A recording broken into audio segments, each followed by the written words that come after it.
Ah, super. Ça y est. Bon. Alors, coucou Laurence, ça marche pour toi? Super. Ça y est, Voilà.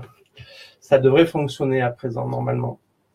Ouais. Bon, ben, bonjour. Alors, Là, ça va oui, commencer à partir de là. Pourquoi la vidéo en direct est terminée? non, c'est pas celle-là. Là, si tu veux, on est encore en direct ici. Oh là, on se voit à plusieurs endroits différents. Ah. Alors, si, on est bien. On est bien en direct. Coucou Doria. Ah, salut Doria. Salut Doria. Voilà, on a réussi à se connecter en fait.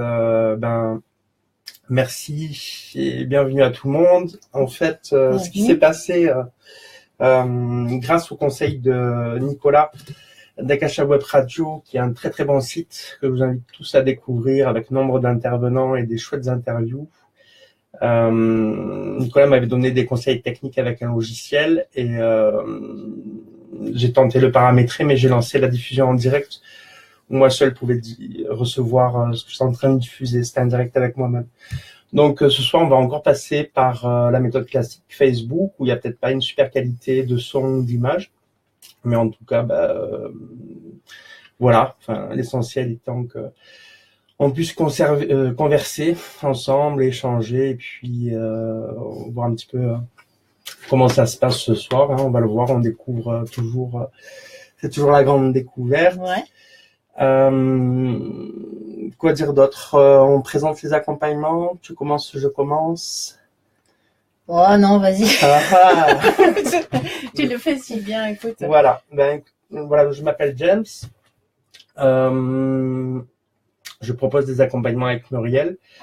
Moi, je me sers essentiellement. Le but de nos accompagnements, allons à l'essentiel, c'est retrouver le peps, la joie de vivre, le goût de vivre. Rien que ça, je sais, c'est pas mal. On vous mettra rarement en communication avec vos anges gardiens ou sur des choses hyper barrées. Moi, ce qui m'intéresse, ce sont des choses simples et pragmatiques sur lesquelles on peut s'appuyer, trouver de la ressource dans sa vie.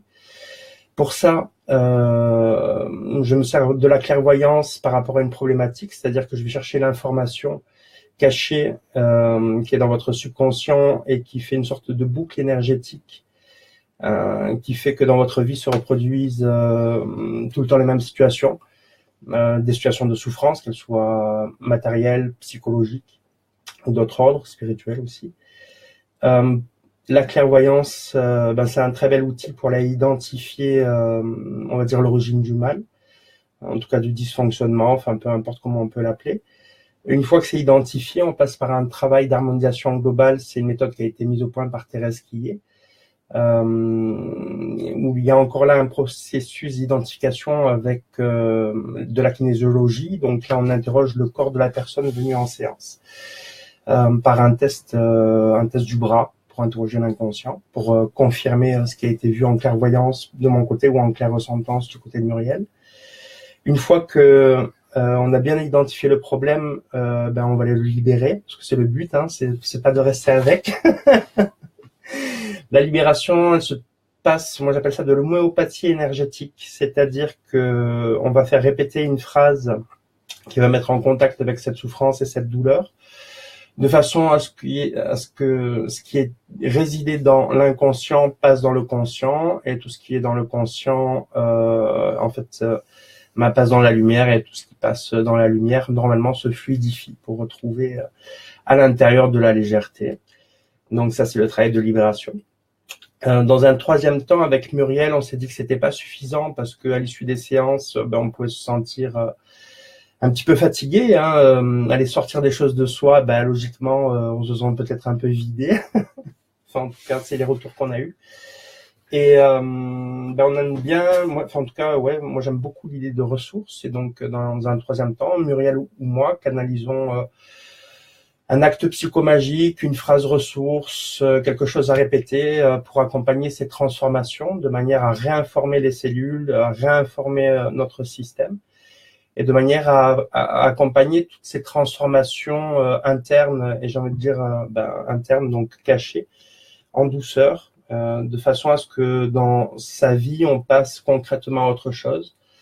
C'est-à-dire que, si on vient nous voir pour je sais pas, enfin, ça peut être un bien qu'on n'arrive pas à vendre, des situations d'échec amoureux, une problématique peut-être de vertige, de phobie, d'allergie, on puisse s'en libérer. Alors parfois, c'est très rigolo. Il y a aucune règle, c'est-à-dire qu'il peut arriver qu'on donne l'info en clairvoyance et que le système de la personne comprenne de suite et ça, il y a un déclic et il n'y a pas besoin de séance. Ça arrive. Parfois, il faut une séance. Ça arrive quelques jours après. Parfois, il faut 2 séances, 3 séances. Ça dépend du chemin que vous parcourez, du feeling qu'on a ensemble. De beaucoup de choses, voilà. Enfin, en tout cas, on fait du mieux qu'on peut avec nos outils et voilà à peu près la nature des accompagnements que l'on vous propose. Voilà, moi pour la petite histoire, donc j'ai baigné dans une famille qui m'a facilité l'accès à la clairvoyance, parce que ma mère est voyante, la tenante de ses ancêtres, donc je suis dans une lignée. Ça a été facilité chez moi, je n'ai pas eu d'interdit et donc comme n'importe quel enfant qui n'a pas d'interdit sur quelque chose, il le développe plus aisément qu'un autre. Je l'ai pratiqué jusqu'à 28 ans, c'est-à-dire la voyance de façon très classique, on venait me voir et on m'interrogeait sur le futur. Aujourd'hui, soyons bien clairs, ça ne m'intéresse absolument plus que d'indiquer les différentes pistes que je peux percevoir. Parce que je ne veux pas nourrir un sentiment de dépendance vis-à-vis de ce que je peux dire. Peut-être que j'ai un idéal assez haut en me disant que j'ai envie d'être libre et de rendre libre donc les gens que je côtoie. Et donc voilà, après entre 28 et 35 ans, j'ai mené notre vie, enfin voilà, qui était assez tumultueuse et où j'ai beaucoup appris dans beaucoup de situations différentes. Et ça participe aussi à une certaine richesse de vie, c'est-à-dire que je suis allé visiter l'humain dans son ombre et dans sa lumière, dans mon ombre et dans ma lumière, et c'est très riche de rencontrer, de faire ce parcours. Quand on y survit, c'est très très riche, et donc voilà, je suis très content d'être avec vous ce soir pour partager ce moment, peut-être un moment où vous éclairer sur des problématiques personnelles, ou si vous avez des questions d'ordre plus général au niveau de notre approche, ou des questions plus générales, voilà, welcome. Voilà, Simone, toi tu veux te présenter? Ouais, j'ai eu un parcours beaucoup plus classique que James. Hein. C'est plutôt en tant que fille, avec mes parents où j'ai dû un petit peu, des parents, j'allais dire pas faciles, enfin des parents avec des problèmes, des problèmes familiaux un peu comme tout le monde et donc voilà, j'ai dû rapidement essayer de comprendre. Enfin, en tout cas, ma nature a voulu que j'ai envie de comprendre un peu ce qui se passait, pourquoi, comment d'abord au début aider mes parents, parce que quand on est un enfant, on a toujours envie d'aider ses parents, essayer de comprendre. En tout cas, pour ma part, mais c'est vrai que c'est quand même assez courant. Hein. Les enfants aiment inconditionnellement leurs parents et se sentent fautifs quand il y a des dysfonctionnements dans la famille et donc bien souvent de façon inconsciente. De façon inconsciente. Et donc j'avais à cœur au début d'aider mes parents. Mais j'ai vite compris qu'il fallait d'abord que je m'aide moi-même. Et donc j'avais envie d'être thérapeute, donc je me suis essayée à plusieurs thérapies, mais j'avais du mal à trouver celle qui me correspondait le mieux. Et puis il y a quelques temps de ça, j'ai trouvé que ces accompagnements avec l'énergétique, avec des réponses comme ça du corps. Enfin, je trouvais ça très très intéressant que les personnes participent à trouver eux-mêmes leur conflit intérieur, voilà. Donc participent vraiment à retrouver eux-mêmes leur envie de vivre et de faire des tas de choses passionnantes, voilà. Donc je crois que voilà, j'ai fait le tour. Plus jamais de te présenter. Non, voilà. Bon, donc, on va saluer ceux qui nous ont rejoints. Donc, il y a Nicolas, Doria, Rodolphe, Florence, Christian, Olga, Hugo, Hello du Cosmos, Pauline, Céline, Émilie, Robin, Gaël et Nicolas. Hello, le son est correct. Question sur la psychomagie. Peut-on créer des actes psychomagiques pour nous-mêmes? Ou bien est-ce aussi plus judicieux mieux de passer par un tir objectif comme vous faites?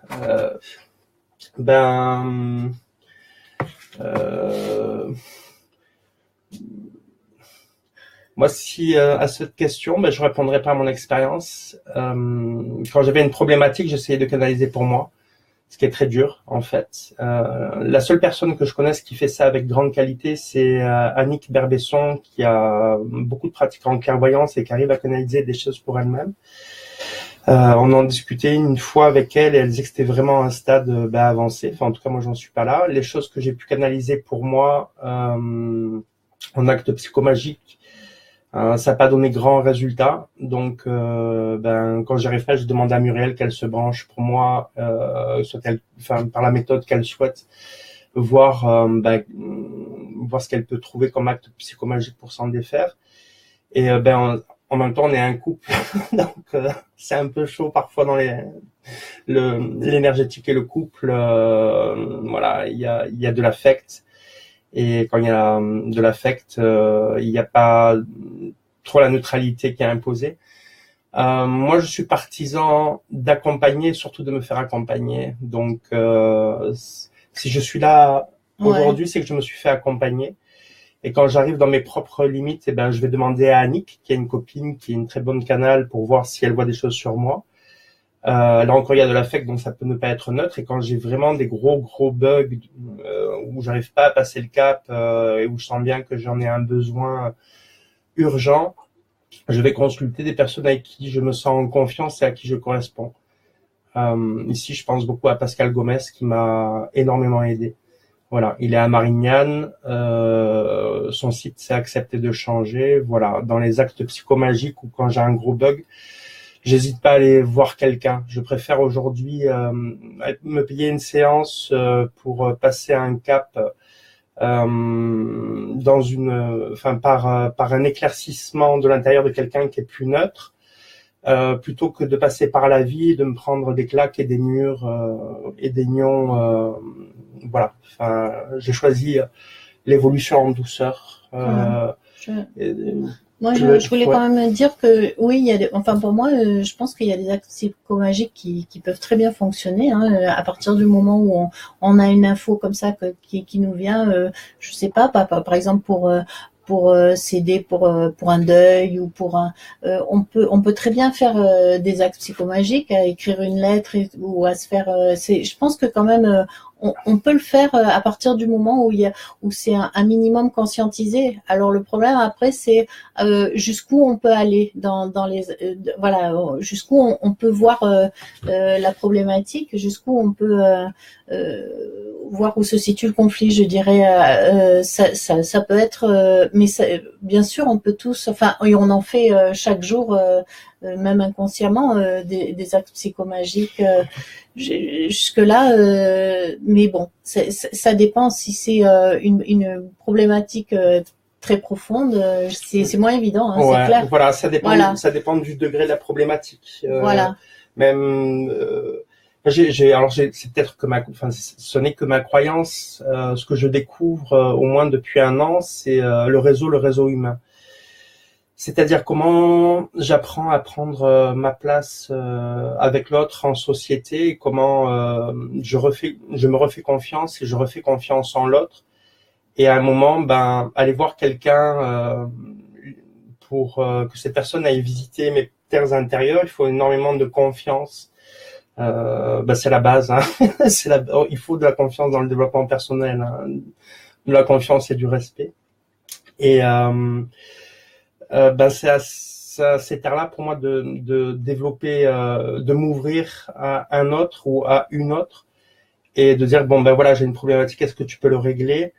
Et je vais avoir besoin de son recul, de sa neutralité, de sa bienveillance, de son expertise, de me remettre entre les mains de l'autre, de pouvoir me montrer aussi fragile dans ma difficulté de vie. C'est aussi un témoignage que je suis un être humain, que je suis dépendant d'autres êtres humains. Pour moi, c'est ça le réseau en fait. C'est s'apercevoir finalement qu'on est en réseau. Donc en ce moment, même au niveau de l'état de la planète, on parle, ou dans la spiritualité, on parle beaucoup de sortir du système pyramidal. Alors moi, très simplement, qu'est-ce que sortir d'un système pyramidal? C'est arriver à me refaire confiance suffisamment et puis à refaire confiance en l'autre malgré les blessures, malgré le temps qui passe et qui peut obscurcir certains aspects de sa vie. C'est réouvrir son cœur, refaire confiance et reprendre la dynamique de l'autre, un petit peu comme on se posait pas de questions quand on était gamin et qu'on jouait dans une cour d'école, on jouait avec tout le monde. On avait très très peu d'a priori, de préjugés, très peu de mental structuré. Et retrouver un peu cet état de légèreté, ouf, ça me fait énormément de bien. Voilà, ça c'est par rapport, voilà, j'ai répondu. Merci pour ta question, Nico. Je réponds longuement. Oui, il y a Doria qui demande si on peut donner des exemples d'actes psychomagiques. Des actes psychomagiques, et ben en fait, les actes psychomagiques, c'est ce qui est canalisé sur l'instant. Mais on peut faire par exemple des marches avant-arrière et tout ça quand on se sent un peu perdu, quand ça c'est par exemple. C'est un super exercice que j'avais trouvé il y a 3-4 ans. Je sais plus si le père de cet exercice était Martinez ou Christophe Alain. C'était marche avant, marche arrière pour dégager les énergies et se remettre dans le bon espace-temps. Après, les actes psychomagiques, c'est selon, par exemple, voilà, admettons que tous les matins, je me réveille dans une dynamique de tristesse à partir de 10 heures tous les matins et que je consulte pour ça. Je me dis, tiens, pourquoi à 10 heures tous les matins, j'ai cette dynamique de tristesse. Il faudrait que j'arrive à identifier en clairvoyance et que je demande la ressource pour me libérer de cette tristesse. De mois à mois, ça marche pas encore. Voilà. J'ai encore besoin de passer par le réseau humain. C'est plus facile de voir sur l'autre. En fait, de toute façon, c'est ce qu'on fait éternellement dans une vie. Si on regarde comment va le voisin, quoi.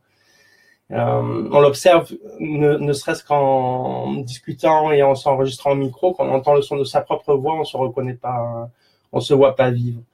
Voilà. Donc c'est plus facile pour moi d'aller voir chez l'autre ce qui serait bon comme acte psychomagique ou quel mot pourrait ouvrir la clé de sa psyché et libérer des choses, plutôt que sur moi-même. À partir du moment où j'y arriverai sur moi, ça veut dire que je suis en complète autonomie, que je n'ai plus besoin des uns et des autres et je rentre, je sais pas, je m'auto-suffis, je sais pas, je deviens... Nico nous dit que c'est Martinez, il confirme que c'est Martinez. Okay. Dans les deux sens, ouais. Okay. Je ne savais plus qui c'était à l'origine. La marche avant-arrière, on doit encore la retrouver sur Internet. C'est un super exercice qui m'a beaucoup aidé, que j'ai repris pour moi et pour d'autres. Donc les actes psychomagiques, ça dépend de la problématique. Pour le lien avec une personne, on peut dessiner de bonhommes dans des ensembles et enfin il y a plein. C'est-à-dire qu'on pourrait pas avoir un catalogue de ça parce que à chaque fois qu'on canalise, ça va être, je sais pas, va cueillir 3 feuilles en poussant des cris de lapin. Je sais pas. On s'est jamais arrivé, mais bon, c'est possible. Pas encore. Tout est possible. Donc voilà, c'est vraiment, ça se passe toujours dans l'instant. Et dans cet instant-là, ce qui est canalisé, on ne sait pas. On le découvre en même temps que la personne. Enfin, en même temps que on l'entend et on le dit. On laisse passer. Il y a Laurence qui nous dit... Maëlle. Ah oui, coucou Maëlle. Il y a Laurence qui nous dit, est-ce que justement dans le lien confiance, ce que j'appelle mon étincelle, il vous est arrivé de refuser quelqu'un car pas de lien, pas d'étincelle? Alors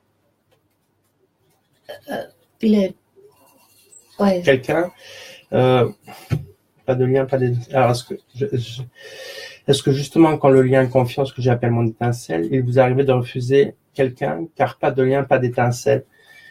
Si je comprends, je vais formuler ta question à vote pour voir si je la comprends bien. Est-ce qu'il nous est arrivé de refuser quelqu'un en accompagnement? Oui. C'est ça, si tu peux me confirmer, c'est ça que toi que tu captes? Ben, je comprends parce que pas confiance, alors on n'aurait pas. Ouais. Dans l'absolu, les personnes qui viennent nous voir, moi je suis confiant. Après, je peux sentir qu'il n'y a pas de feeling ou que la personne se trompe sur ce qu'on me propose, c'est-à-dire que des personnes, merci Laurence de confirmer, que la personne en voyant clairvoyance par exemple en direct ce soir vienne me demander, tiens, est-ce que je dois quitter mon mari ou est-ce que je dois avoir tel diplôme? Je vais dire non, je vais pas visiter le futur. Voilà. Et si la personne insiste, je vais lui répondre que, ben, en tout cas, je suis pas la bonne personne. Muriel aussi ne pratique pas la voyance. Nous, en tant que thérapeute ou accompagnant, je préfère ce mot, ben, on accueille qui nous fait confiance. Après, si la personne ne se sent pas en confiance avec nous, elle nous dit j'arrête parce que je sens que c'est pas le moment, ou vous me plaisez pas, ou j'ai peur, bah on a attaché personne jusqu'à présent. Ouais, Laurence, de parler de feeling, c'est ce que je voulais dire. La seule fois où on a eu enfin où on pouvait pas trop, je me souviens de cette personne en fait qui avait la volonté consciente de venir nous voir pour travailler sur elle, mais son inconscient n'était pas ok, était fermé. Donc là, effectivement, c'est un peu compliqué. C'est déstabilisant. Parfois, il y a des personnes qui ont une forte volonté de venir nous voir, de travailler sur eux. Et quand on commence la séance, donc moi, je me branche sur l'inconscient. L'inconscient me dit non. Ouais. Je veux pas travailler. Je veux pas bosser. Tout est fermé, tout est blindé. Et donc, en ce cas, j'ai la personne, mais je suis désolé, on va rien pouvoir faire ensemble, en fait. Bon, c'est arrivé une fois. C'est arrivé une fois. Et c'était très paradoxal parce que la personne avait une demande pressée. Donc, si on s'en tient au monde, à la surface de l'iceberg, la demande est là, la demande est pressée, la personne veut. Et sur l'inconscient, il y a rien. Il y a rien. Elle était fermée, en fait. Donc, peut-être parce qu'on n'était pas les bonnes personnes, peut-être parce que c'était pas le bon moment, mais c'est juste dire, non, il y a rien qui se passe. Donc, on a travaillé sur d'autres choses à côté. Qu'il y avait son compagnon, donc on a quand même bossé indirectement, mais là où l'inconscient nous dit non, c'est un respect en fait. Alors oui, il y a un truc, je sais pas si ça peut vous aider. Moi, ça fait un moment que j'y bosse et j'arrive de plus en plus, c'est ne pas avoir le souci de résultat dans les accompagnements en fait. Ce qui est, et s'il y a quelque chose qui se passe, c'est chouette. S'il y a rien qui se passe, c'est chouette aussi. Plus on attend quelque chose et plus on se met la pression, et plus ça devient je veux du résultat. L'esprit ne fonctionne pas comme ça. Enfin, pour moi, l'esprit, il a son rythme, l'esprit a ses raisons que la raison ne connaît pas. Je fais du mieux que je peux, Muriel aussi, je pense. Je peux pas parler pour toi. Être confiant dans ce qui se passe, mais ne pas avoir de résultats, et cette pratique-là de ne pas attendre de résultats, elle est très dure, parce que quand on est élevé dans la compétition, un système de notation très passéiste, en tout cas mon esprit s'est imprégné de ça, donc j'apprends à sortir de ce souci de résultats et d'être dans le présent avec la personne et dans le partage. Et souvent des choses opèrent, parfois des choses n'opèrent pas. Accepter aussi ça. Voilà, comme ça enlève le côté surhumain ou super pouvoir ou tout ce qu'on peut coller à la clairvoyance, qui est juste un gros ressenti que tout le monde a plus ou moins. Voilà, Quand on est thérapeute, le patient attend les résultats. Eh ben voilà, mais on n'est pas thérapeute, on est accompagnant. Les résultats viennent de lui. Et je crois qu'il y a un truc, le patient attend des résultats. Il attend des résultats. Peut-être que le thérapeute attend aussi des résultats. Après, moi, je sais pas. Enfin, en tant que client, quand je suis allé voir des personnes, il y a des personnes qui sont compétentes, qui sont ultra compétentes, qui avaient aucun feeling. J'ai fait une séance, j'y suis pas retourné. Voilà. Je pense qu'il y a besoin. Enfin, pour moi, il y a un besoin de confiance. Il y a besoin de ce feeling-là pour travailler avec quelqu'un, que ce soit surtout quand on est client. C'est une fragilité qu'on remet entre les mains de la personne qu'on vient voir, et c'est important, je trouve, de pouvoir livrer son cœur ou des choses en profondeur, et de faire suffisamment confiance en la personne pour que cette personne, thérapeute ou accompagnant, pour moi, c'est quelqu'un qui est mûr, qui est mature, qui est empreint de bienveillance, qui a marché un chemin, comme disent si bien les Indiens. Et voilà. Qui a la sagesse de réparer des choses qui ont été brutalisées dans la vie classique des hommes. C'est quand même, moi pour moi, c'est la personne qui vient, qui est prête ou pas à réparer. Après, s'il n'y a pas de résultat, soit c'est parce que c'est pas le moment, et soit qu'il faut changer de thérapeute. Soit il faut changer de thérapeute, bien sûr, parce que voilà, on peut. mais bon, c'est aussi la volonté de la personne. Des fois, on est surpris. On peut travailler dans beaucoup de sur beaucoup de problématiques différentes, et parfois on n'en fait qu'une. Et puis bon, mais ça dépend aussi de la profondeur de la blessure. Donc c'est très variable. Voilà. Il y a Maëlle qui demande se faire confiance en soi est donc plus important que toute autre chose. Pour moi, c'est la clé de voûte. Se faire confiance. C'est-à-dire que contre vents et marées, lorsque ton milieu te brise, ta famille, tes amis, ton milieu culturel, social, ce que tu veux te brise et te réduit à la personne que tu es, c'est-à-dire Maëlle qui a été ceci, cela, et qu'on te maintient là-dedans et que ça opère un manque de confiance en toi. Il faut savoir, c'est courage fuyant. C'est un courage fuyant, c'est-à-dire se préserver et trouver un accompagnant, un thérapeute qui t'inspire la confiance, le courage et auprès duquel tu pourras te reconstruire peu à peu selon l'étendue des dégâts et des blessures. Et vraiment, c'est toujours compter sur soi. Compter.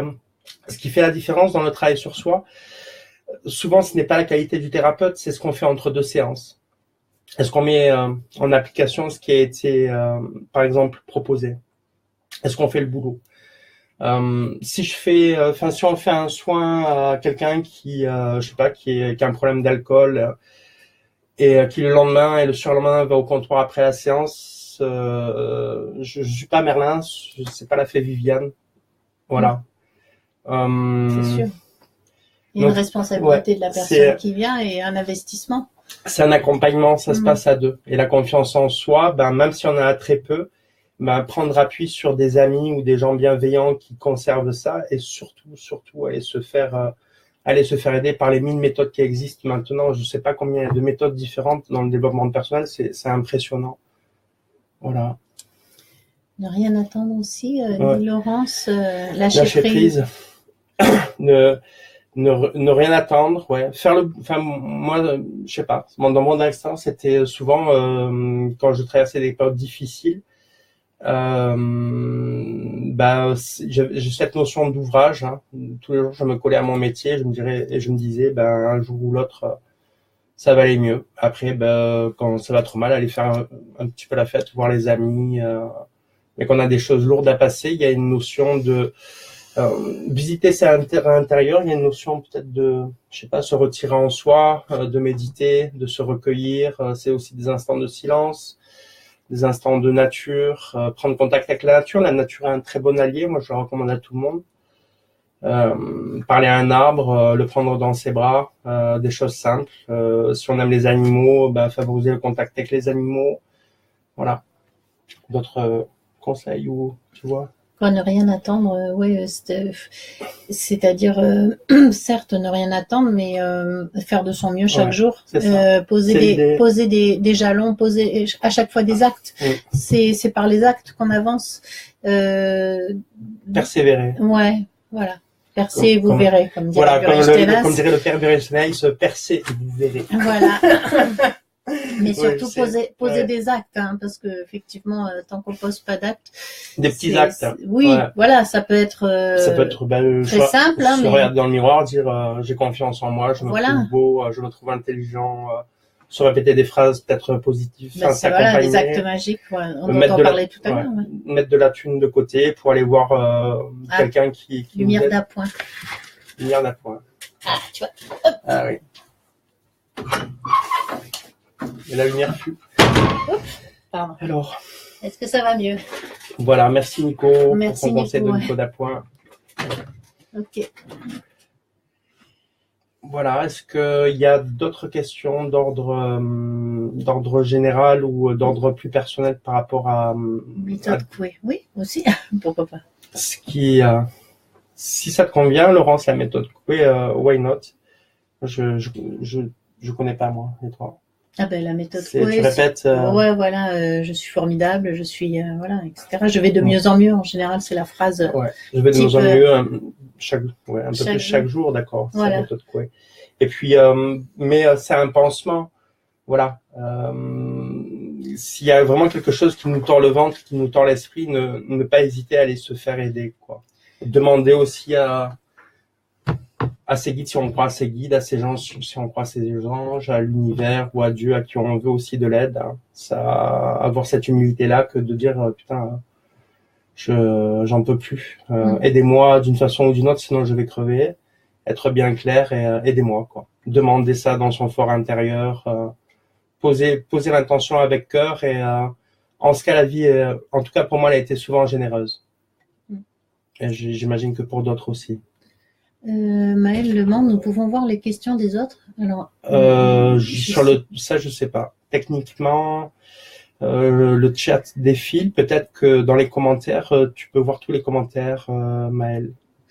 Oui, Nico qui dit encore faut-il croire à ces autosuggestions, c'est l'embrasse de la pensée complètement. Ouais, c'est pour ça que je disais bien que c'est un petit pansement, c'est un petit truc, mais ne pas s'en tenir là, effectivement, sinon ça devient s'en tenir à juste des phrases positives.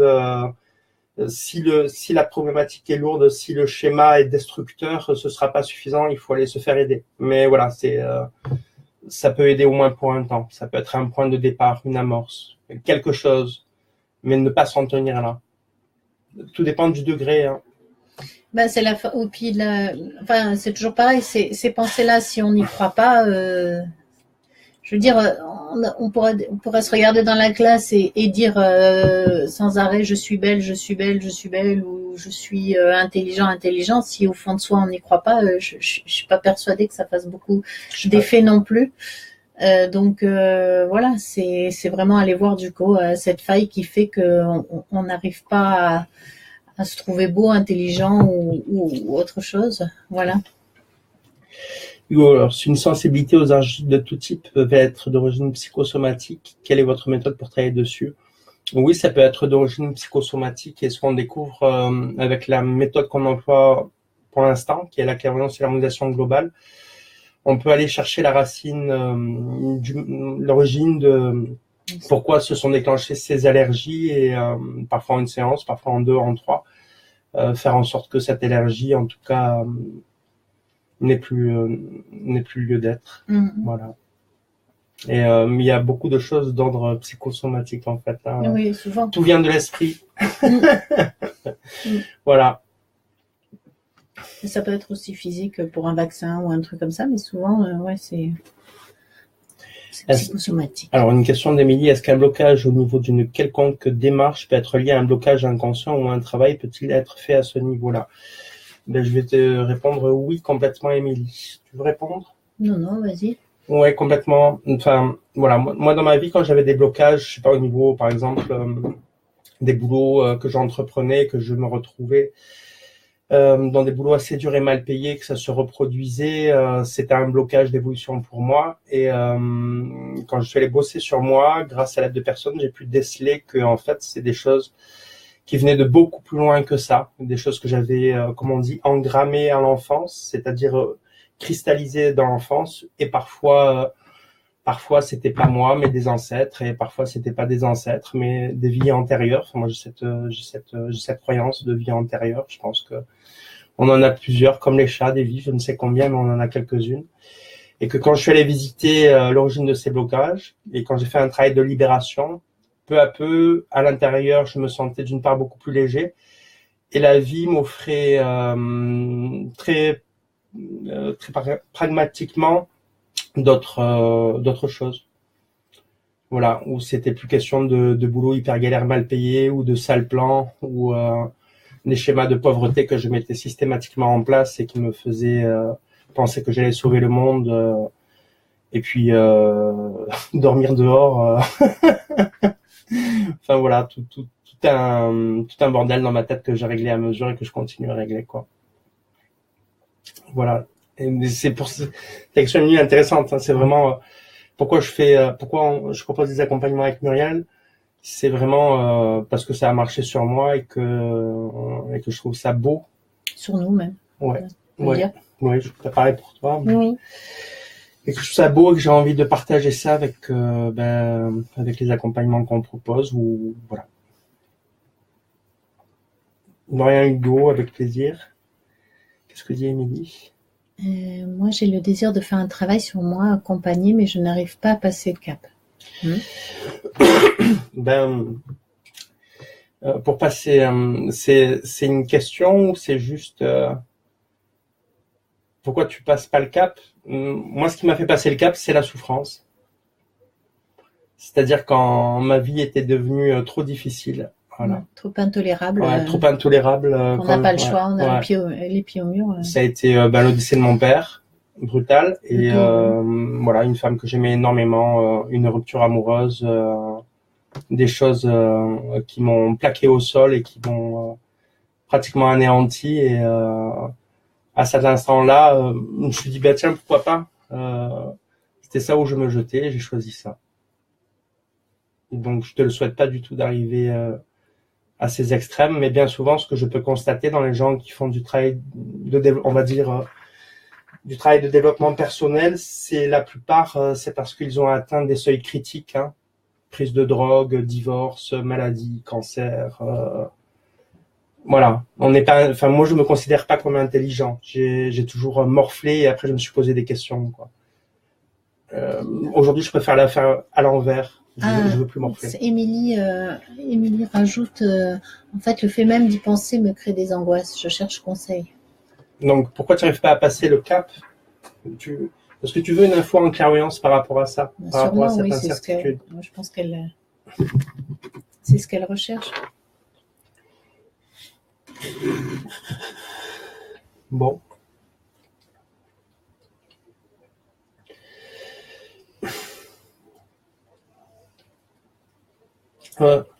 Cette immobilité, je pense qu'elle viendrait au niveau de la gestation quand tu étais dans le ventre de ta mère, au niveau de ce que tu as pu entendre quand tu étais dans le ventre de ta mère. Ça se situerait là, cette procrastination et ce truc où tu n'arrives pas à passer le pas, mais tu n'arrives pas à passer le pas seulement au niveau d'un travail sur toi, c'est sur pas mal de plans.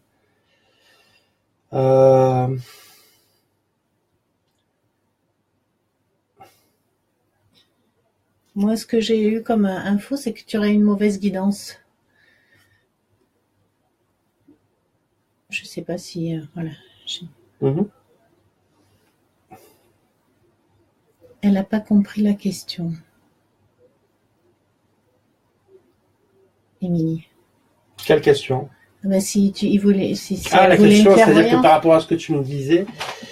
pourquoi tu n'arrives pas à passer le pas d'aller voir un thérapeute? Je me suis branché à toi, ton inconscient, pour aller chercher l'information de pourquoi tu passes pas ce cap-là. Moi, je voyais que c'était une mauvaise guidance. Moi, je voyais que c'était quelque chose d'engrammé dans le ventre de ta maman, en fait, qui était engrammé très tôt et qui cause une immobilité sur pas mal de plans dans ta vie. C'est ce qu'on me propose aussi de faire ce soir. S'il y a des questions personnelles, c'est que je donne des informations qui peuvent peut-être vous éclairer, vous donner des pistes ou à travailler avec vos thérapeutes habituels ou nous-mêmes. À vous de voir. Voilà. Peut-être que j'ai pas été bien clair voilà. Merci. Parlons de l'engramme, oui, pour tout le monde. Voilà. Merci. Parlons de l'engramme, oui, pour tout le monde. L'engrammage. L'engrammage. Parlons de l'engrammage pour tout le monde. L'engrammage, c'est... engrammer, c'est... je sais pas, moi je suis enfant à 7 ans, je vois mes parents se disputer. Et moi, enfant, j'imagine que mon père va tuer ma mère. Alors que c'est pas le cas. Mais j'engramme qu'il y a quelque chose d'ultra violent. Et donc, dans ce que je cristallise, j'engramme que les hommes sont ultra violents envers les femmes et que peut-être c'est la réponse que je vais donner une fois que je serai dans ma vie d'homme et que je vais être ultra violent. J'engramme quelque chose qui est mal. C'est un engramme, c'est une mauvaise interprétation d'un schéma. Hop, je passe un peu la caméra. C'est ça un engramme. Et ça tombe dans l'inconscient et dans l'inconscient, ça appelle à, je sais pas, je vais appeler des nanas qui aiment se faire battre si je suis violent, admettons. C'est ça un engramme. Et ça peut jouer dans une vie pendant 10, 20, 30, 40, 50 ans. 60 ou jusqu'à la mort s'il faut. Enfin, il n'y a pas de jugement sur le temps. On peut vivre une vie de merde pendant très longtemps en fait. Parce qu'on a quelque chose dans l'inconscient qui appelle à nous des situations énergétiques et répétitives. Et ça, on le constate avec la vie. Je sais pas, à une époque, je me disais, mais pourquoi toutes les nanas me larguent? C'est parce que je vais engrammer voilà, mon esprit jeune avait fait l'amalgame et j'ai engrammé des choses, une sorte de programmation, et j'appelais à moi cette répétition. Et je m'en suis libéré au travers d'un travail sur moi avec des personnes que je suis allé rencontrer. Voilà. Moi, j'avais juste pour info pour Émilie, oui, qu'elle avait de grandes tristesses, voire même des terreurs, et que c'était important d'aller les visiter, parce que tu rentres dans un processus qui risque de te vraiment de te bloquer de plus en plus. Donc oui, un sabotage. Et donc tu as peur de tes terreurs, et donc voilà, tu risques de t'enfermer de plus en plus. Donc je pense que c'est important effectivement d'aller voir quelqu'un. Voilà, enfin on te le conseille vivement. Ça me dit travailler la respiration comme ressource. Voilà, c'est quelque chose qui peut être libérateur chez toi. C'est déjà un exercice que tu peux faire ce soir. C'est ce que ça me montre. Hein. Si tu as trop d'angoisse, n'hésite pas. Ce que ça me dit, c'est n'hésite pas à respirer avec ton ventre, à prendre des inspires, et à juste centrer, à vraiment gonfler ton ventre et à ne respirer qu'avec ton ventre et à focaliser ton attention jusqu'à ce que l'angoisse passe. Ça peut te servir de pansement pour traverser ces petites angoisses si tu en as dès à présent ou si tu en as dans les jours qui arrivent. Mais voilà, si tu as vent de quelqu'un près de chez toi pour commencer un travail, n'hésite pas. Ouais. N'hésite pas. Vive la douceur, vive la vie.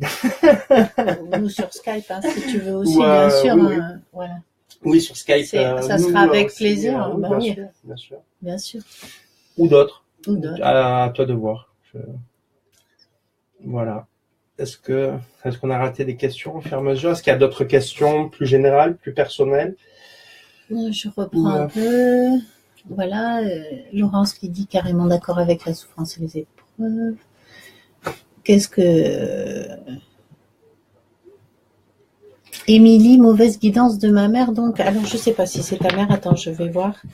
Est-ce que c'est la guidance de sa mère?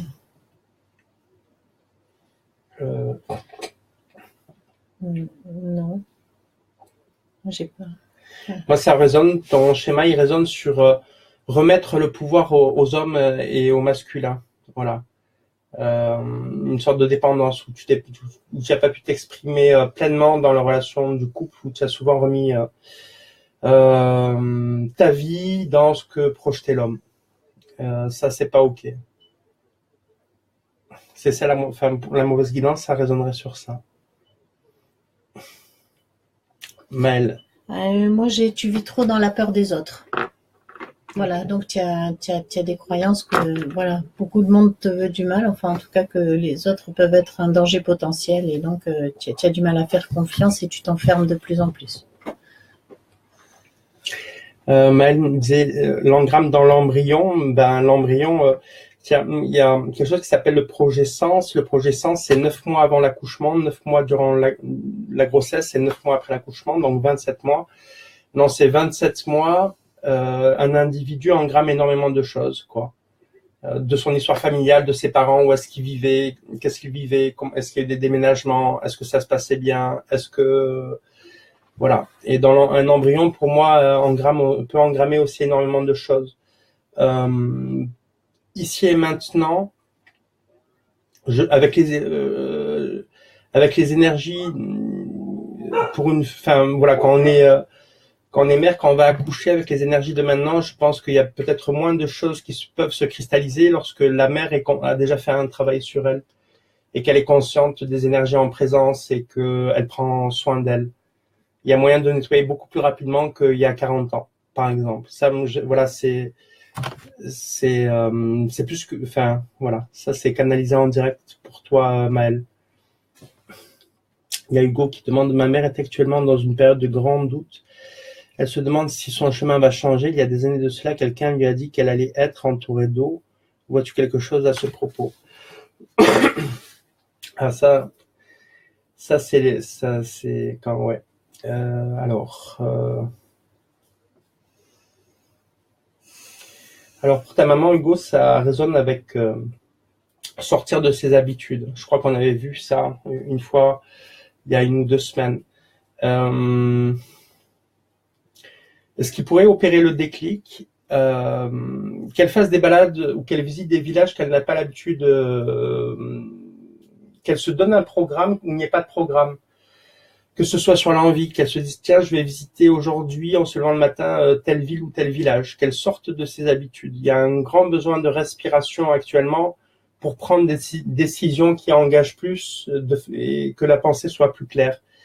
Qu'elle invite l'improviste dans sa vie, c'est-à-dire que dire ah ben tiens aujourd'hui je vais visiter je sais pas le village, enfin la ville d'Uzès ou je vais à tel concert et que ce soit improvisé, spontané, qu'il y ait de l'envie.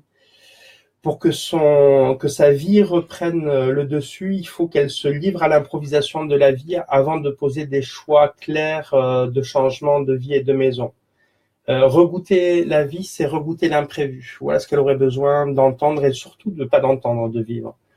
Ça, il y a que ta maman qui peut le faire et le décider.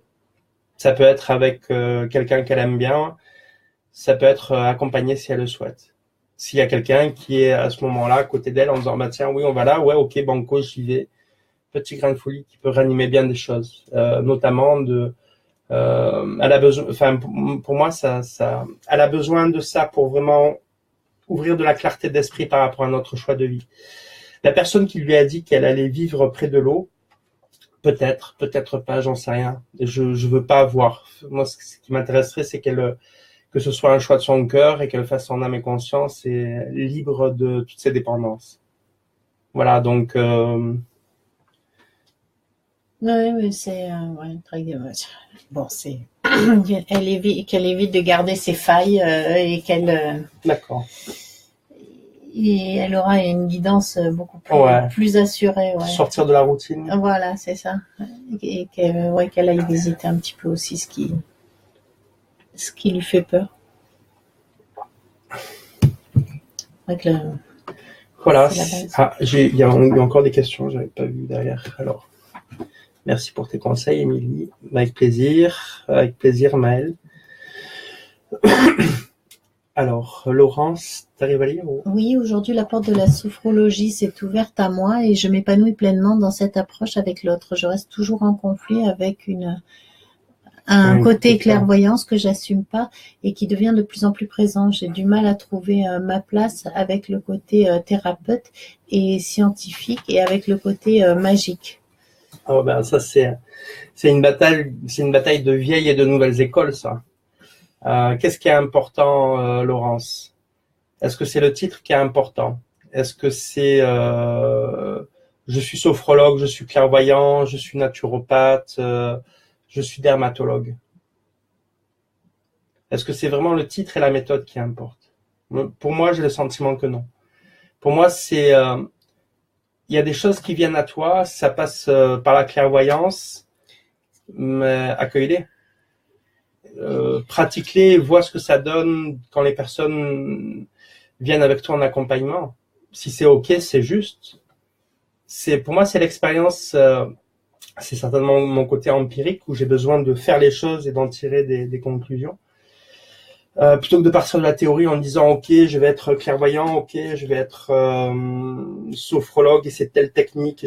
Enfin, sortons du cadre, c'est comment se sentir libre avec tout ce qui peut nous inspirer en tant qu'accompagnant. Je sais pas, moi, demain, ce sera peut-être jouer au Lego avec quelqu'un qui vient me voir en consultation parce que je sentirais que jouer au Lego avec ces personnes-là, potentiellement, ça peut reconstruire la personne et je peux passer un bon moment avec elle. Double objectif, que ce soit confortable pour moi, que ce soit confortable pour la personne qui vienne, en fait.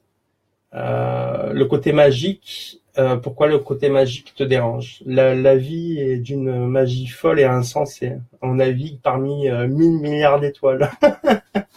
Même dans la logique pure, on s'en sort pas. Quand tu lèves les yeux ce soir et que tu regardes les ciels, 1000 milliards d'étoiles.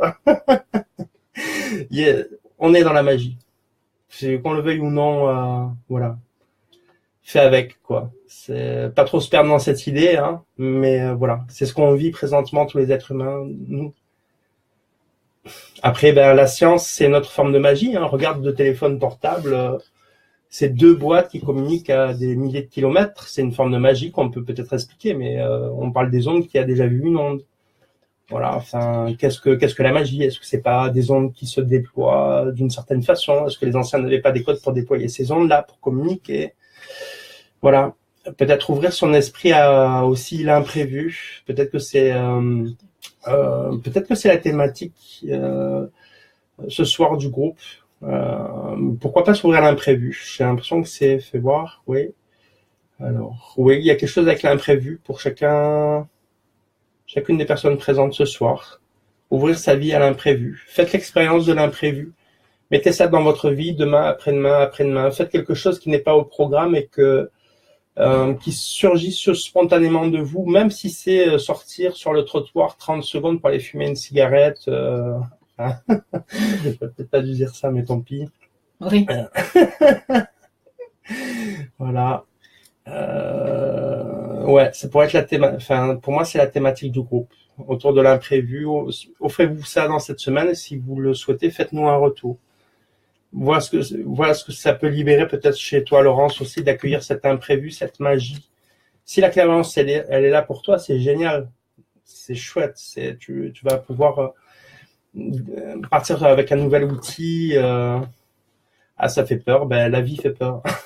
Merci, mais ça fait du bien aussi en même temps. La vie est effrayante, mais tu vois, c'est un peu comme, moi je prends ça comme le grand 8. C'est-à-dire, dans un accompagnement, tout le monde, le truc qui monte, la personne arrive à accompagner, ça descend. Et tu descends dans le truc, et en général, c'est un super moment. À moins que le wagon se décroche. Voilà. Ça fait partie de... Ouais. Des aléas, mais bon. Il y a Hugo qui nous dit merci beaucoup. Qu'est-ce qui lui fait peur, mélange de peur et d'envie par rapport à son futur? Moi, ce que j'ai canalisé pour ta maman, c'est en fait la peur de décevoir et de blesser les gens. Donc, ça l'empêche de vivre pleinement ce qu'elle a envie de vivre. Elle fait passer les autres avant elle-même. Et voilà, je pense qu'il y a de ça dans ses peurs, ouais, qui l'empêchent de vivre pleinement sa vie. Je sais pas si tu as autre chose, James, par rapport à ça. Moi, c'était surtout la ressource qui m'était venue. Donc, ça rejoint complètement. Ouais, j'ai pas à confirmer tes trucs. Je sais que c'est juste, donc. Ouais. Mais c'est chouette. Allons-y pour ma question favorite, Nico. Allez. Quelles énergies à travailler, développer chez moi actuellement. C'est rigolo parce que quand on discutait la fois dernière ensemble, Nicolas, je l'ai pas dit, mais c'était la voix de la voix. Alors, à travailler, développer chez moi actuellement.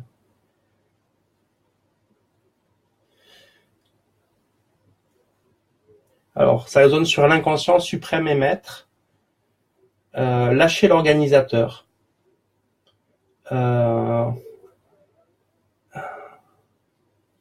Rétablir la vérité. Alors, je te le donne en brut, je ferai la traduction après. Rétablir la vérité de ses sens. Alors, ça donne à nouveau s'emballer pour une nana. Voilà. C'est s'accurer à travailler au niveau de l'épanouissement, en fait. Donc, s'emballer dans la séduction à soi-même, la séduction à l'autre. Si tu es avec quelqu'un, voilà. C'est ce qu'il y a à travailler au niveau des énergies, à développer. Alors, moi, j'avais travaillé tes guidances de fils, mais j'essaye d'en savoir un peu plus. Muriel travaille au pendule.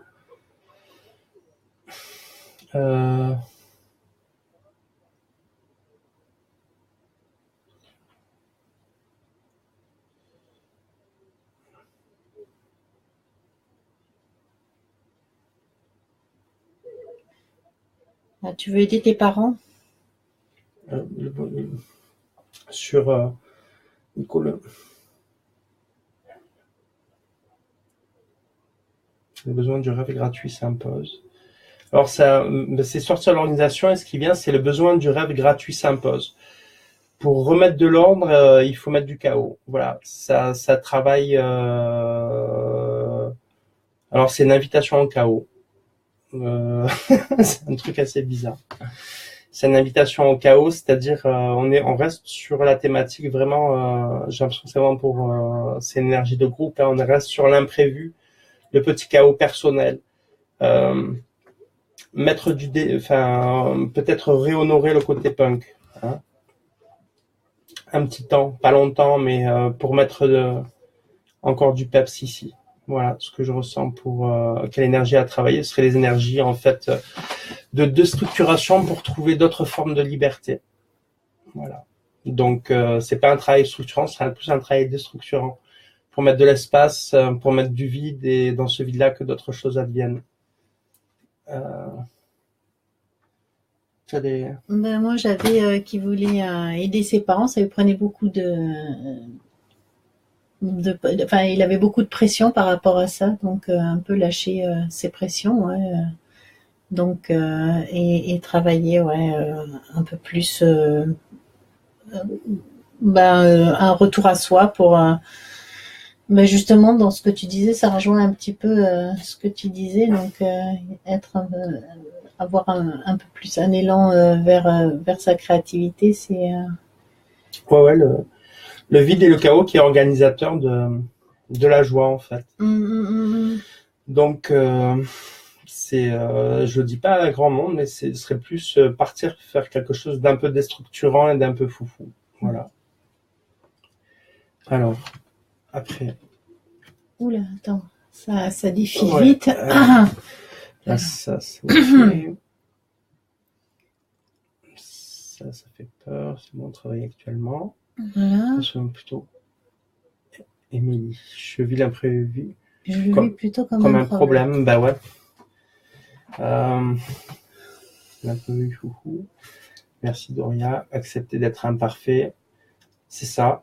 Accepter d'être imparfait, c'est l'idée de l'adolescence, c'est du chaos, tu fais l'expérience et t'en as rien à faire du regard extérieur ou tu es juste dans ton énergie, c'est spontané, c'est ton côté punk, j'ai envie de dire. C'est quelque chose qui sort de toi. Et c'est quelque chose qui va te rappeler au bon ordre de la vie. Le bon ordre de la vie, c'est la présence de l'imprévu et du chaos. Émilie, tu n'es pas obligé de partir sur un grand chaos. Fais quelque chose que tu n'as pas l'habitude de faire. Tu te dis, tiens, là, je vais boire un coup. Ou tiens, là, je vais à telle fontaine et je vais me poser 5 minutes. Ça peut être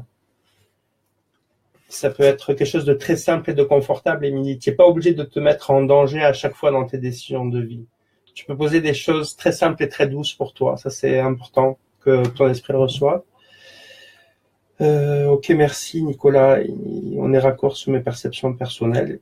Écoute, Nico, notre proposition tient toujours. Hein, si tu veux une séance avec nous, ça avec énormément de plaisir. D'ailleurs, je pensais faire appel à toi pour 2-3 tailles techniques. Enfin, on en rediscutera. Merci beaucoup. Je crois que c'est la maman là qui est tout à fait exact. J'ai toujours fait pour les autres et c'était un moteur. Je me sentais une locomotive. Maintenant, je dois faire mon chemin seule et trouver le moteur. Oui, c'est ça. Tout à fait. Super. Donc, voilà. Tout s'ouvrira à ce moment-là. Hein. Ouais. Pensez d'abord à soi. Donc, on sait bien, on a une très belle, super belle énergie adolescente ce soir. Ouais. Youhou. Il y a Doria, l'imprévu. Youhou. Oui, Doria, elle cultive l'imprévu avec. Doria qui a un super facilité, canal. Hein. Ouais. Je ne fais pas sa publicité du tout, mais c'est quelqu'un qui m'a fait de super belles séances. Doria Porte. Voilà. Je n'ai pas dit son nom ni son prénom. Ouais. Que ça reste en toute confidentialité. Voilà, hein, ouais, comme d'hab. Hein. Ok, ça va. C'était un instant confidentiel. Voilà. Est-ce que vous... oui, il y a d'autres... Voilà, il faut défiler. Il y a Pascal. Salut Pascal. Salut Pascal, coucou. Néanmoins, il y a des moments où bien l'âge dans la vie qui font qu'on est plus frileux. Mais merci pour votre clairvoyance, juste à tous les deux. Non. Non. Oui, la vie peut nous amocher, nous blesser, nous aigrir, nous faire peur. Oui, c'est humain de le vivre. Cependant, la vie reste la vie à n'importe quel âge. Hein.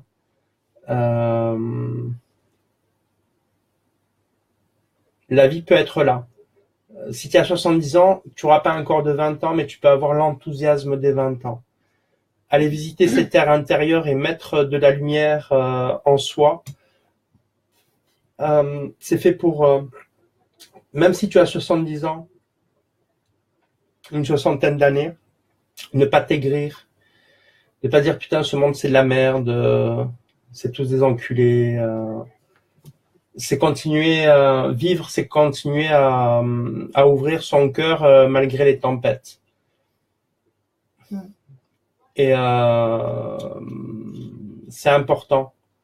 C'est pas parce que l'âge passe et que les coups peuvent être durs qu'on doit se refermer. On n'est pas venu pour mourir et s'aigrir. On est venu pour s'ouvrir, même s'il y a de la difficulté.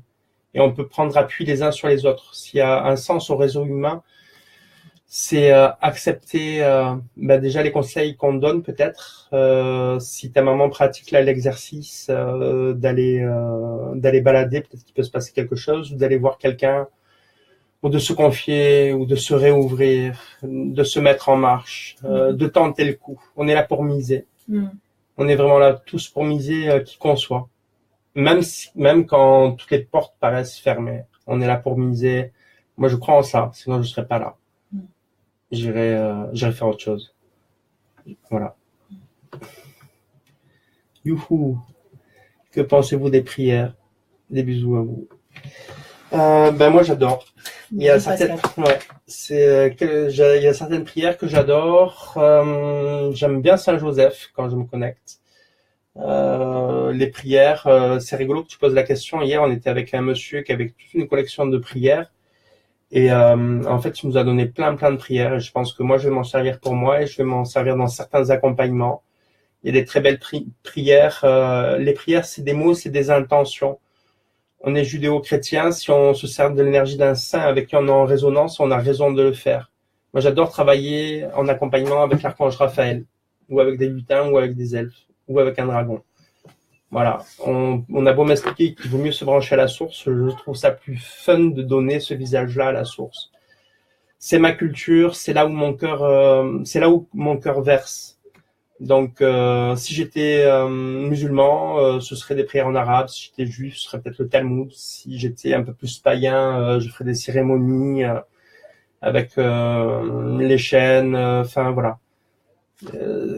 Tant que c'est en résonance avec ton cœur et ta psyché, la prière est puissante. Même s'il n'y a pas de mots. La prière, pour moi, la prière, c'est des petites choses aussi. Hein. C'est des petites choses qu'on remarque pas forcément. C'est un sourire que tu donnes gratuitement, que tu reçois gratuitement, ou quelqu'un qui te laisse passer, ou un geste amical d'un inconnu. La prière, elle est là aussi. Hein. Elle est dans la grâce des déclics qu'on peut rencontrer quand on échange avec d'autres êtres humains et tu t'y attends pas. Et c'est une sorte de prière, la prière en tant que célébration de la vie. Voilà. Je parle beaucoup. Oui, non, c'est bien. C'est vrai que moi, je crois beaucoup au pouvoir des mots. Et enfin, en tout cas, des vibrations. Et souvent, les prières, justement, ont aussi cette justesse. C'est pas des mots au hasard, c'est pas des mots choisis. Souvent, elles sont issues d'une longue tradition. Et donc, ça peut aussi aider à faire bouger les choses à l'intérieur aussi. Donc, effectivement, je te rejoins. Il y a pas que les mots, mais les mots aussi ont leur importance. Voilà. Et c'est vrai que de s'appuyer sur comme ça des prières qui ont traversé les âges et qui, enfin, je pense que c'est important. C'est vrai que dans le travail qu'on fait, on travaille beaucoup avec les mots et le langage des oiseaux en particulier. Et on voit bien à quel point ça fait bouger les choses. Donc, prière ou mantra ou tout ce que vous voulez. Oui, moi, je suis pour une utilisation des mots. Voilà.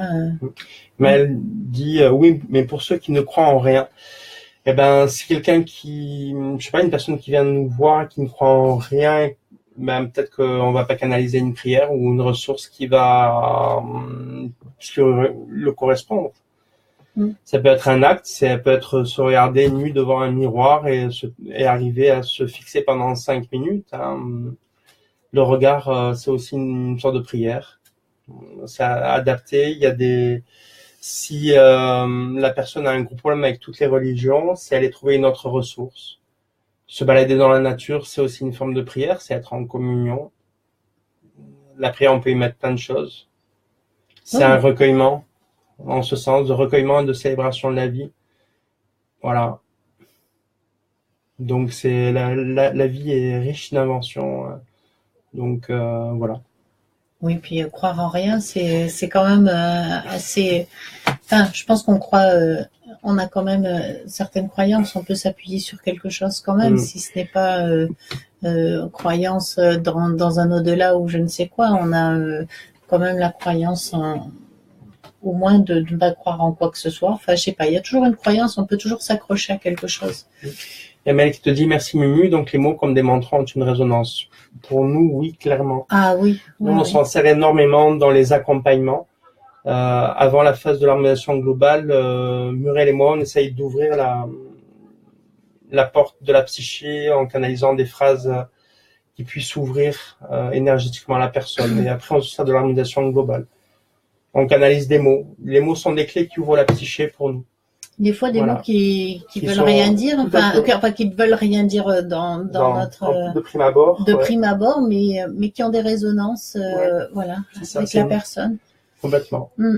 Des fois, on est surpris nous-mêmes. Pour des scientifiques, c'est compliqué. Bon, ben, ils y viendront. C'est la science, ça n'a que 200 ans, hein, c'est tout jeune. Enfin, la science, voilà, officielle, telle qu'on la connaît aujourd'hui. De toute façon, on voit bien qu'elle est en train de se rapprocher, on va dire, des sciences parallèles, appelons-les comme ça, ou des sciences cachées. La science, en science, tout n'est peuplé que de paradigmes. Hein. Donc, c'est des certitudes qui s'effondrent les unes après les autres et c'est l'ouverture du champ de la perception qui s'ouvre de plus en plus. Les scientifiques viendront à ça. Et puis, les scientifiques, ils croient en beaucoup de choses, ne serait-ce qu'en la science, en des tas de dogmes, justement, de théorèmes et de tout ce que tu veux. Donc, ils sont aussi croyants d'une certaine façon. Bien sûr. Donc, c'est une clé différente. C'est une approche différente, mais ils ont leur temple, leur église, leur code, leur robe. Complètement. Donc, voilà. C'est les nouveaux prêtres.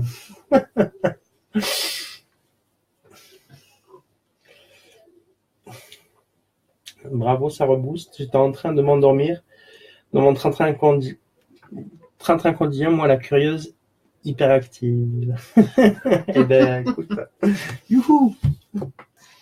Vas-y. Voilà. On a 1h07, est-ce qu'on arrête là? S'il y a des questions, c'est avec grand plaisir. Voilà. Mike qui dit lol. Moi, je prends 5 minutes pour aller aux toilettes. Ah ben, d'accord, tu me laisses. Oui. Ok, ben voilà. Il me fait travailler tout le temps, James. Ma timidité.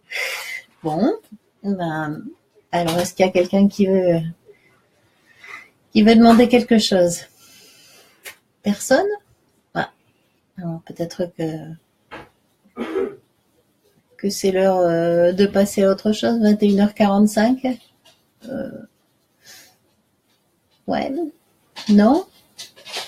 Bon, merci James. Je me sens affreusement seule tout d'un coup.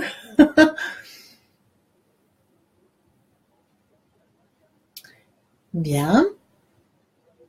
Peut-être annoncer le prochain qu'on le fera.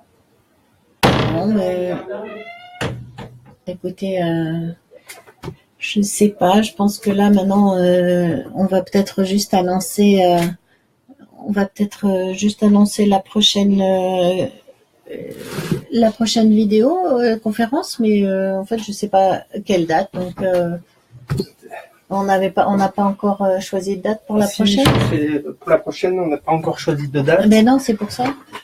Mais pour le salon de Gardanne, il sera le 8 et 9. Oui, d'accord, ok. Le salon de Gardanne 8 et 9. Donc pour ceux qui sont dans le coin, c'est avec plaisir qu'on.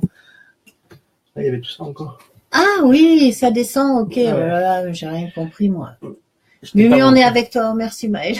Je me suis sentie très très seule. Mais voilà, c'était la mise en pratique de qu'est-ce que l'imprévu. Oui, non mais ça.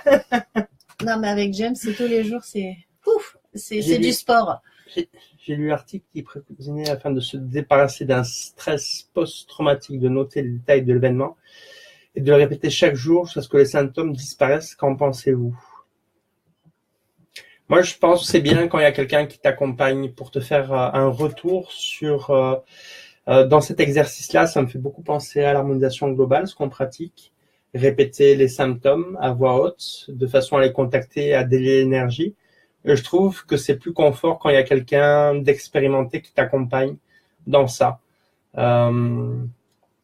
Ouais, enfin moi je trouve que le faire en freestyle tout seul, si ça te crée un moment, un état inconfortable et que qu'il y a personne auprès de toi, c'est pas chouette.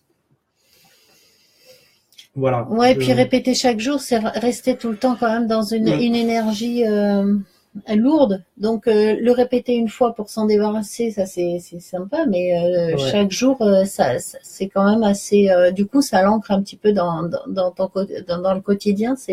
Je pense que c'est quand même assez lourd, moi. Bon après. Ouais, moi je serais partisan de te faire accompagner, Émilie, par quelqu'un, vraiment. Douceur et bienveillance pour soi-même, se remettre entre des mains bienveillantes, c'est important. Et puis c'est reprendre contact avec l'autre. L'accompagnant, il est aussi là pour te remettre en lien avec ton monde et avec le monde. Il y a Mel qui te pose une question. À toi, Muriel, peux-tu nous raconter ta venue avec le spirituel? Comment je suis arrivée là? Moi, je peux raconter plein de choses, mais je vais pas le faire. Ouf, j'ai chaud tout d'un coup. C'est la venue dans le spirituel. Comment je suis venue dans le spirituel? J'ai l'impression que j'y ai baigné un petit peu toute petite. C'est vrai que j'avais justement des problèmes avec mes parents. Enfin, je me sentais pas forcément bien aimée dans ma famille, et donc j'ai cherché des ressources à l'extérieur, beaucoup avec les animaux, dans la nature. Donc le spirituel, oui, j'avais envie, oui, de trouver une aide extérieure. Donc du coup, je me suis assez rapidement tournée vers la spiritualité. J'ai beaucoup aimé les écartolés, enfin voilà, j'ai beaucoup lu un petit peu dans différents mouvements spirituels. J'aimais beaucoup le monisme, en fait, la non-dualité. J'aimais beaucoup Adyashanti, Éric Barré. Oui, j'aime tiquer un peu et tout ça, mais bon, moi j'ai trouvé en tout cas de l'aide par rapport à ça. Puis après, en fait, je compris un petit peu qu'en fait la spiritualité c'était paradoxalement vivre dans la matière, en fait. Parce que longtemps je me suis justement j'avais tendance à me percher parce que je trouvais que mon quotidien était lourd et pas facile. J'avais 3 enfants. Bon, je travaillais pas, mais voilà, je me sentais pas forcément bien. Une femme qui a 3 enfants, elle travaille toute la journée à les torcher, les amener, les écouter. Non, mais ouais, d'accord. Ça, c'est un vieux débat, ça. Ouais, d'accord. Enfin, quand je disais je travaillais pas, en fait. C'est 3 enfants, tu fais que ça, de 6h du matin jusqu'à 11h. Et à 11h, tu flippes pour savoir s'ils dorment bien. Youhou, c'est juste le travail le plus dur de la terre, quoi. Mais bon. Oui, ok. Ça, c'est le vieux engramme des femmes. J'ai des enfants, donc je ne travaille pas. Ça, c'est juste ignoble. Bon, oubliez ce que je viens de dire, je travaillais, mais voilà. Mais en tout cas, disons que j'avais des moments pour justement penser à tout ça et essayer de comprendre un petit peu ce monde qui me paraissait un petit peu absurde. Donc, je cherchais des réponses. Et voilà, donc je suis allée un petit peu dans toutes les directions. J'étais curieuse, voilà, et ce que j'ai retiré de toutes mes expériences spirituelles, c'est justement que en fait la spiritualité, c'était de vivre dans la matière pleinement, et c'était ça en fait. Enfin, peut-être que je vais encore changer plus tard, mais pour l'instant ma croyance actuelle, enfin, c'est vraiment vivre. Poser des actes à chaque instant, voilà, c'est ça pour moi la vraie spiritualité. C'est voilà, et donc toujours paradoxalement, c'est que plus je m'enracine dans la matière, plus je suis ici, au maximum, et plus je m'ouvre justement à d'autres perceptions, voilà. Donc, voilà, voilà un petit peu pour mon parcours moi, je trouve ça assez prude. Hein. Tu n'as pas fait part des expériences rock'n'roll que tu as eues, mais ce sera peut-être l'objet d'une autre. On laisse ça pour un autre épisode pour. Oui, après, après j'ai eu des visions, j'ai eu des tas de choses et tout ça, mais je pense pas que ce soit ça l'important. L'important, c'est ce que j'en ai retiré, je pense. Donc c'est voilà. Pour moi, l'important, effectivement, c'est d'avoir eu cette conscience-là que l'important, c'est de vivre le plus ancré possible dans la matière, parce que j'ai l'impression que plus on s'ancre dans la matière, plus on a la possibilité d'aller haut aussi vers le subtil et voilà. Alors que en fait, effectivement, quand on tend que aller vers le subtil, d'abord j'ai l'impression que c'est une sorte de fuite. Enfin, en l'ayant expérimenté, hein, j'étais limite pranique à un moment donné. Voilà, je me suis, j'ai presque dématérialisé. Mais bon, c'était une fuite, hein, et j'avais un peu peur du monde, des autres. Voilà, j'avais l'impression d'être qu'amour et en tout cas de rechercher que l'amour et la lumière, quoi. Et puis je me retrouvais face à une brutalité, mais en fait je me suis rendu compte qu'en fait la brutalité, elle était avant tout en moi, quoi. J'étais dure avec moi-même parce que justement je voulais pas voir toutes mes incohérences et qui faisaient que j'avais envie de me percher. Je préférais fuir que d'affronter un petit peu tout ce que j'avais à. La spiritualité est une drogue comme une autre. Ouais, voilà. Bon. J'espère que j'ai répondu à la question. J'étais un peu longue du coup pour le coup. Non, mais voilà. Moi je trouvais ça super. Oula, il y a plein de commentaires du coup. Alors, je sais que c'est torché en ce moment. Merci à vous deux, vous êtes très beaux. Oui, les prudes de la Mumu, vas-y, on t'aime. On aime les choses croustillantes. Ah, ouais. Ça devient intéressant. C'est l'effet trampoline. Il faut s'ancrer très bas pour rebondir plus haut. Tout à fait, Nico. Voilà, yes. J'aurais pas dit mieux. Ouais. Voilà. Mais les épisodes croustillants, tiens, on fera un truc où on se dévoilera dans nos expériences les plus barrées la prochaine fois. Pourquoi pas, hein. Enfin, on y réfléchit. Ouais. Bon, pour moi, c'est juste pour dire que c'est pas celui qui a fait celui qui a fait la plus grande expérience. Voilà, tout le monde peut vivre des choses barrées, avoir des visions, ceci, cela. Ça peut être anecdotique, faut pas s'en tenir là, mais ça peut être rigolo aussi. Pour moi, c'est le rigolo qui me plaît là-dedans. Ouais. On vous partagera la fois prochaine quelques anecdotes. Comment moi j'ai ouvert les portes de la perception jeune et comment je fais y crever. Muriel aussi à sa façon. au prochain épisode. Ça serait mieux si on pouvait discuter avec eux, que vous puissiez aussi raconter, parce que que nos histoires. Il y a une chose que j'avais proposée, c'est pour la prochaine fois. Pour les gens qui pourront pas être là ou si des gens ont des questions à poser, des questions personnelles, et si elles peuvent pas être là en direct, qu'elles les envoient par mail. Vous pouvez aller sur notre site internet moadim.fr et nous envoyer par mail. Ne les envoyez pas par le formulaire comme je vous l'avais indiqué, parce que il y a un truc qui va pas avec le formulaire. Pour la prochaine fois, et puis la prochaine fois, on peut dire comment on pourra témoigner de nos expériences les plus barrées qu'on a connues. Ou pas? D'accord, si tu veux. Je sais pas, hein, c'est aussi, il faut démocratiser tout ça, et ne pas s'en tenir à ça. Ce qui importe, une fois de plus, c'est, ce qu'on partage ici et maintenant.